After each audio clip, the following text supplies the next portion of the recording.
Não há como voltar atrás. O mercado de ações se desconectou da economia real, e o que estamos testemunhando é um espetáculo tão fascinante quanto perigoso. Os mercados comemoram como se vivessem em outro planeta, pairando em máximas históricas, enquanto as ruas contam uma história de bolsos vazios e contas não pagas. O S&P 500 quebra novos recordes, como se fosse imune à gravidade. Empresas anunciam lucros extraordinários, e as manchetes nos vendem um renascimento econômico que parece indestrutível. Mas, ao mesmo tempo, milhões sentem que os salários não são suficientes, que os preços estão subindo implacavelmente e que a vida cotidiana é uma corrida árdua. É um contraste gritante. Acima, um céu de fogos de artifício. Abaixo, um chão rachando sob nossos pés. É como assistir a um acrobata andando na corda bamba enquanto todos aplaudem, sem saber que a rede de segurança desapareceu. A pergunta é inevitável. O que acontece quando esse fio se arrebenta? O que acontece quando o mercado de ações não reflete mais a economia, mas sim uma ilusão que mais tarde ou mais tarde pode ruir? Hoje, vamos explorar esse abismo juntos, o divórcio entre Wall Street e a vida real, o que isso significa para o seu futuro e por que entendê-lo é mais importante agora do que nunca. E quero propor algo a você. Se você já sentiu que a história que os mercados contam não reflete a sua realidade, escreva sobre isso nos comentários com esta frase empoderadora: "Eu aceito o sucesso e a felicidade na minha vida." Que ela permaneça gravada como um lembrete de que, mesmo que o sistema jogue seu próprio jogo, você tem a capacidade de trilhar seu próprio caminho para a abundância. PIB como miragem. O Produto Interno Bruto é sempre apresentado como o santo graal da economia. Quando o governo anunciou que havia crescido 3% ao ano, a mídia comemorou como se fosse uma medalha de ouro nas Olimpíadas de Finanças. A mensagem era clara: tudo está sob controle. O país avança com passo firme. Mas o que pouquíssimas pessoas percebem é que há um porém nesse número. Calcular o PIB parece complexo, mas na verdade é simples. Some o consumo das famílias, o investimento empresarial, os gastos do governo e as exportações, e subtraia as importações. E é aí que entra o truque.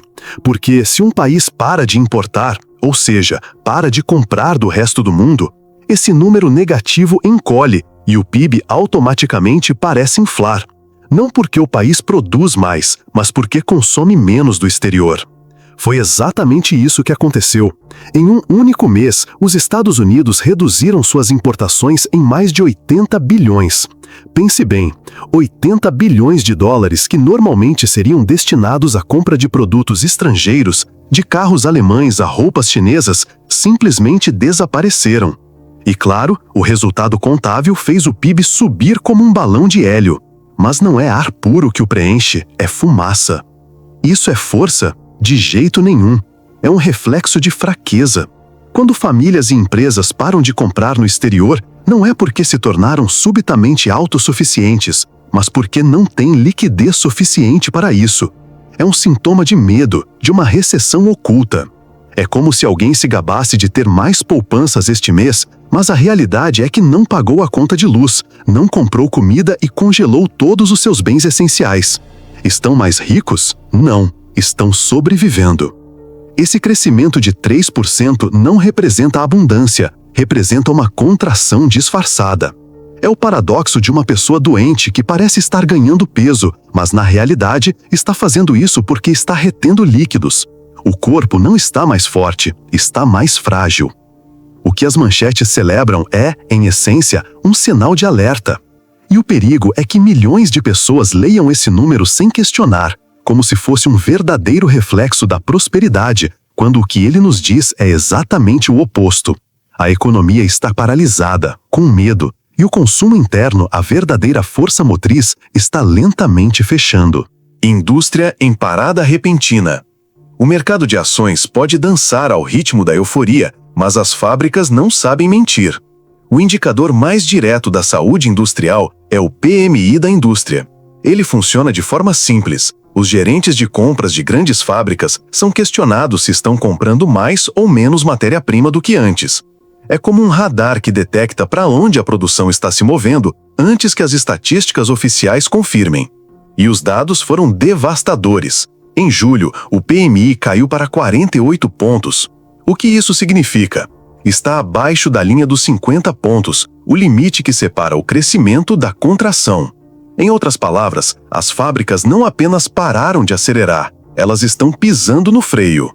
A cadeia é muito clara. Se uma montadora compra menos aço, significa que fabricará menos carros. E se fabrica menos carros, não precisa de mais trabalhadores.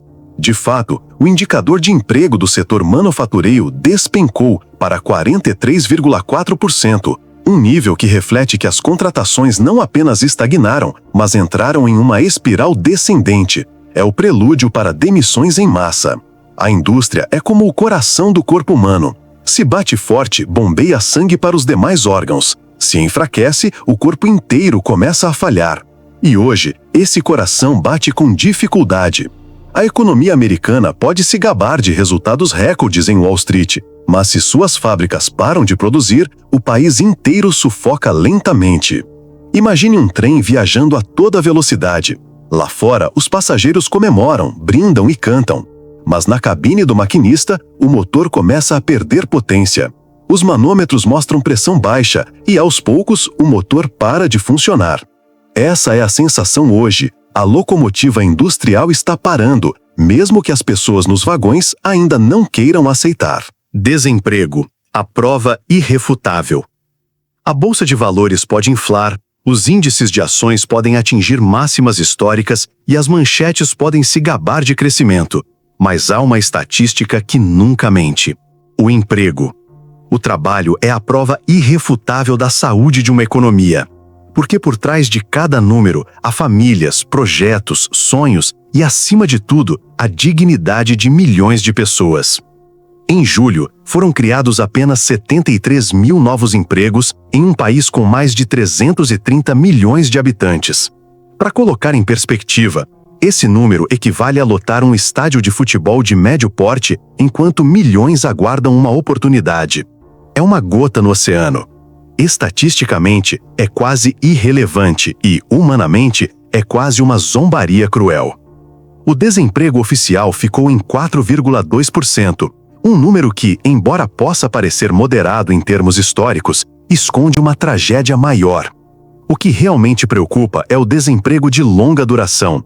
1,8 milhão de pessoas procuram emprego há mais de 27 semanas, ou mais de meio ano, sem sucesso. São pessoas que enviaram centenas de currículos, compareceram a entrevistas, receberam silêncio e rejeições. Por trás de cada número, há alguém que se deita com a incerteza de não saber como sustentar a família. Este é o calcanhar de Aquiles que raramente aparece em discursos oficiais.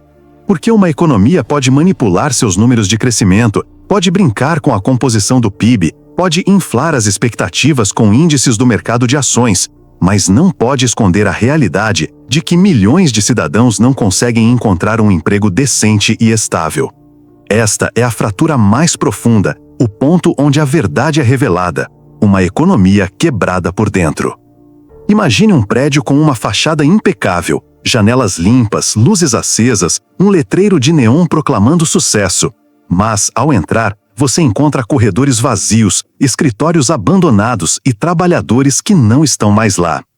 Esta é a economia quando é medida apenas pelo mercado de ações e se esquece do emprego. A forma pode impressionar, mas a substância é vazia. Emprego não é apenas um número em uma planilha do Excel. É a ponte que conecta os esforços das pessoas com a esperança de um futuro melhor. E quando essa ponte se rompe, não importa o que os mercados digam, o que realmente existe é uma sociedade que está começando a se fragmentar por dentro. O consumidor afogado. Se o emprego é a base da economia, o consumo é o seu motor. Nos Estados Unidos, quase 70% do PIB depende diretamente dos gastos das famílias. Sem consumo, não há crescimento. E sem crescimento, o crescimento deixa de existir. Hoje, esse motor está paralisado. A confiança do consumidor, indicador que mede como os cidadãos veem seu presente e seu futuro econômico, caiu para 60,7 pontos, um dos níveis mais baixos em décadas. Para entender, quando esse índice está acima de 100, reflete otimismo e disposição para gastar. Quando cai para perto de 60, significa que a maioria vive com medo, com incerteza e que cada compra é escrutinada. Os números já refletem isso. Em julho, as vendas no varejo cresceram apenas 0,5%. À primeira vista, parece uma pequena expansão, mas o contexto muda tudo. Com a inflação acumulada em torno de 3,2% ao ano, esse crescimento não significa que as pessoas estão comprando mais, mas sim que estão pagando mais por menos produtos. É como se a mesma nota de $100 que antes enchia um carrinho de compras mal conseguisse enchê-lo hoje. A armadilha é cruel. Os salários não cresceram no mesmo ritmo que os preços. Enquanto a inflação devora o poder de compra, as famílias se endividam cada vez mais para cobrir as necessidades básicas. Os cartões de crédito nos Estados Unidos já acumulam mais de 1,2 trilhão em dívidas, com taxas de juros superiores a 20% ao ano, tornando o consumidor médio refém de seus gastos passados. O consumidor está preso a um vício. De um lado, a inflação que encarece os bens essenciais. De outro, a dívida que se multiplica. E assim, embora os analistas falem em crescimento do consumo, a realidade é que o que existe é um esforço desesperado para manter um estilo de vida cada vez mais caro, com rendas cada vez mais limitadas. Uma economia que depende do consumo para sobreviver não pode se sustentar se seu consumidor estiver se afogando. É como um carro tentando percorrer quilômetros com o tanque vazio. Cada passo à frente desacelera, cada esforço consome as últimas reservas. E quando o motor para, não há estatísticas que possam esconder. O mercado imobiliário está em colapso. Se você quer medir a confiança de uma sociedade, não olhe para o mercado de ações ou discursos oficiais. Olhe para as casas. O setor imobiliário é o espelho mais honesto do bem-estar de uma pessoa, porque reflete algo mais profundo do que números. Reflete se as famílias acreditam que terão um futuro estável para sustentar uma hipoteca de 20 ou 30 anos. Hoje, esse espelho apresenta rachaduras. Em cidades como Miami, Austin e São Francisco, o mercado está congelado. Para cada 100 casas listadas para venda, 59 acabam sendo retiradas, porque simplesmente não há compradores capazes de pagar as parcelas. O problema não é falta de oferta, é falta de poder de compra real. As taxas de hipoteca giram em torno de 7% ao ano, um nível não visto desde o início dos anos 2000. Para colocar isso em perspectiva, uma hipoteca de $300 mil, que há alguns anos custava cerca de $1.300 por mês, agora custa mais de $2 mil por mês. Em outras palavras, o mesmo telhado custa quase o dobro, sem que os salários tenham dobrado. O tempo médio para vender uma casa agora é de 88 dias. Em um mercado saudável, esse período raramente ultrapassa 30 ou 40 dias. Isso significa que os vendedores esperam, baixam os preços, negociam e, mesmo assim, nenhum comprador aparece. O que antes era o sonho americano, agora se tornou um fardo insuportável para milhões de famílias. O impacto é duplo. As construtoras interrompem projetos por incerteza quanto à venda de suas casas e os bancos, mesmo ganhando mais juros com taxas altas, veem o risco de inadimplência aumentar. Um ciclo vicioso em que nem o vendedor nem o financiador têm segurança. O mercado imobiliário é mais do que apenas lojas físicas, é o termômetro da confiança social. E hoje, esse termômetro está marcando alto. O que deveria ser um símbolo de prosperidade, como possuir uma casa, torna-se um doloroso lembrete de que a economia pune aqueles que querem construir mais do que aqueles que especulam. Pequenas empresas em sobrevivência.